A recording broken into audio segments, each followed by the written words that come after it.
Hello बच्चों, यहाँ पर देखो ये क्वेश्चन क्या दिया हुआ है। In the relation p is equal to alpha by beta e to the power minus alpha Z by के theta. p is pressure, z is distance, k is Boltzmann constant and theta is the temperature. The dimensional formula of beta is। ठीक है, तो देखो हमारे पास formula क्या दिया हुआ है। p is equal to alpha by beta e to the power minus alpha Z by के थीटा। ओके, अब देखो एनर्जी इज इक्वल टू होता है 3/2 kT। ये आपको याद होना चाहिए। वेयर के इज द बोल्ट्जमैन कांस्टेंट। ये नहीं भी याद है तो अभी पढ़ेंगे आगे जाके। तो बोल्ट्जमैन कांस्टेंट के जो डायमेंशन आते हैं वो कितने आते हैं, ml/t-2 थीटा-1। Theta is for the temperature. ठीक है, अब देखो ये जो ई की पावर में है इसके डायमेंशन क्या ये होना चाहिए, डायमेंशनलेस, मतलब अल्फा जेड बाय के थीटा मस्ट बी डायमेंशनलेस।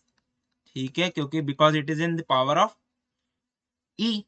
सो देखो अल्फा के डायमेंशन क्या हो जाएंगे, alpha into L divided by M L two T minus two थीटा-1 इंटू थीटा। थीटा के डायमेंशन थीटा ही हो जाएंगे। That should be m0 l0 t0. So when I will calculate the dimensions of alpha, it will be coming out as m l t minus 2. It is coming out as m l t minus 2. अब देखो left hand side में हमारे पास pressure है, मतलब कि pressure और alpha by beta के dimension same होना चाहिए।